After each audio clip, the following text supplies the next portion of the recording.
Okay, so this is a quick tutorial on how to make your own dropdowns in Bubble's mobile builder, since it doesn't natively support dropdowns. So this is basically what you're going to be making today. And so we're just going to start on an empty page. Okay, so the first thing we want to do is drop a text element. So this will be our container for the options. So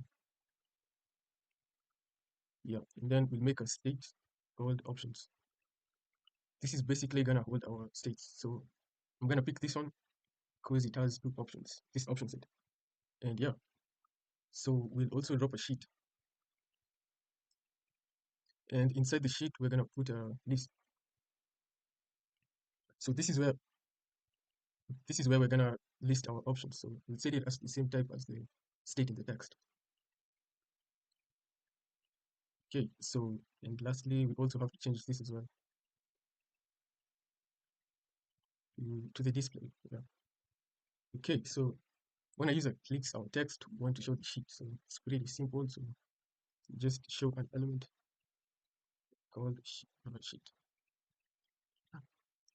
Okay, and then when a user clicks an option, we want to set the state of our text element.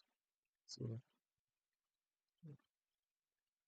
I have a text option and then option the current items category. And then after setting the option, we want it to hide the sheet. So hide. And yeah, so this will pretty much work. So let's run it. Okay, so when a user clicks this, it should pop up the sheet. Yeah, so yeah. And when a user clicks an option, it's gonna, okay, sorry. Okay, so there's one more thing we have to set. And when our state isn't empty, uh, when our option here isn't empty, we want it to display.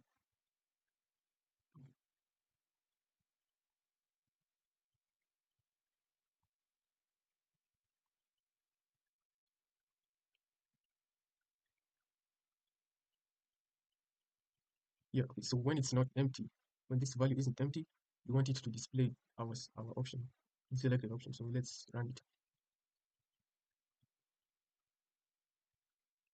Okay, so when a user clicks the option, it will show the sheet, and when they select the option, it's set. Okay, so let's say you want to display multiple dropdowns in your page. So this is how you do it. So we're just gonna duplicate this one, and let's say I want to display the options in this database over here. Let's say I want to display these options like this. This one's some options. So this is how we do it. Okay, so on the first text, we're gonna rename it to animal, and the second one rename it to random. Okay, so we'll add a new state called key type text. This is what, okay, I'm gonna show you how we'll use this. But for the animal text, we'll set the value as animal, and you can set it to whatever you want. But and for the second one, we'll create the same thing, a text, create and random. Okay, so on the second option, since we want this list of options that text, we're gonna set the option over here to text. Yeah. Okay, so we have a few errors, but first, yeah, let's just fix them. So when this text options is not empty,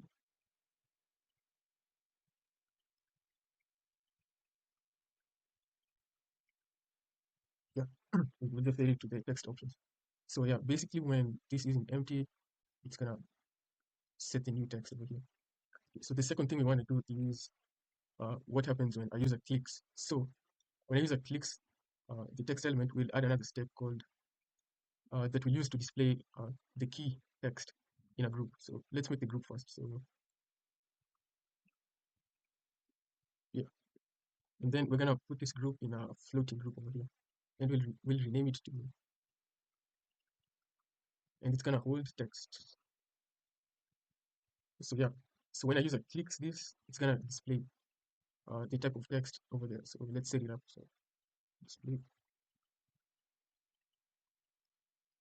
text, and then we're gonna use the value in the key, set it there.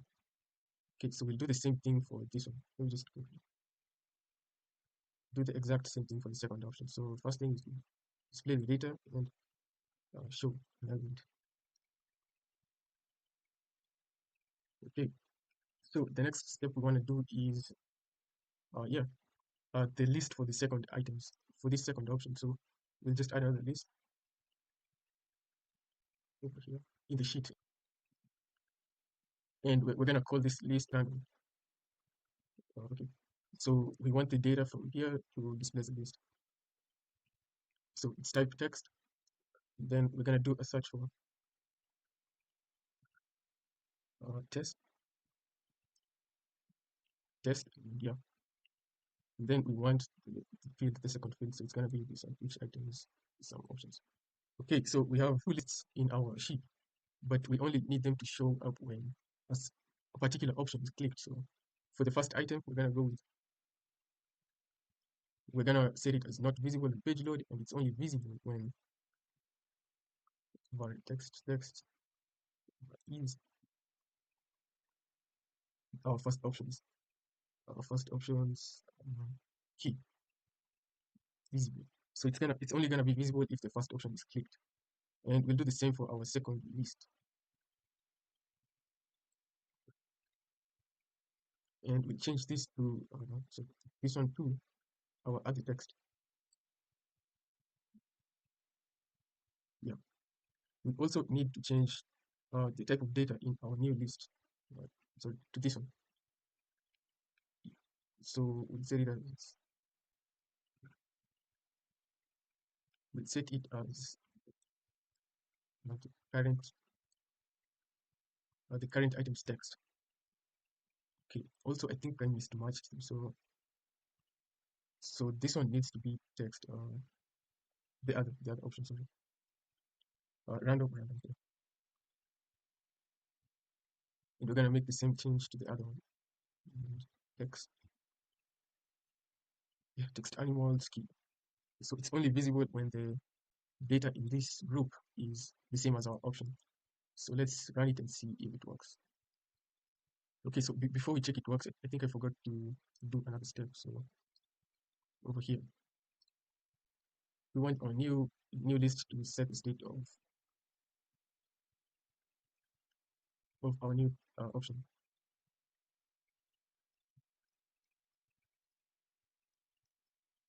Set the state and then hide.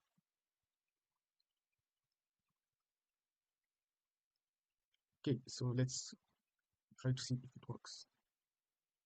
Okay, so it's now basically working. And I recommend using option sets because they're way faster.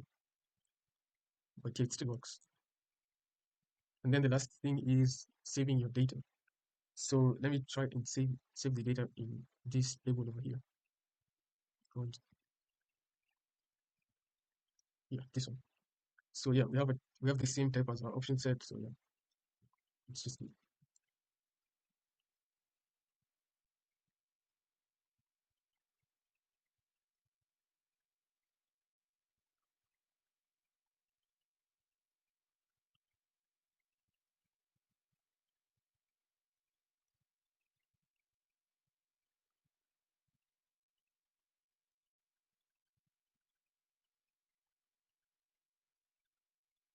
And yeah, let's test it as well.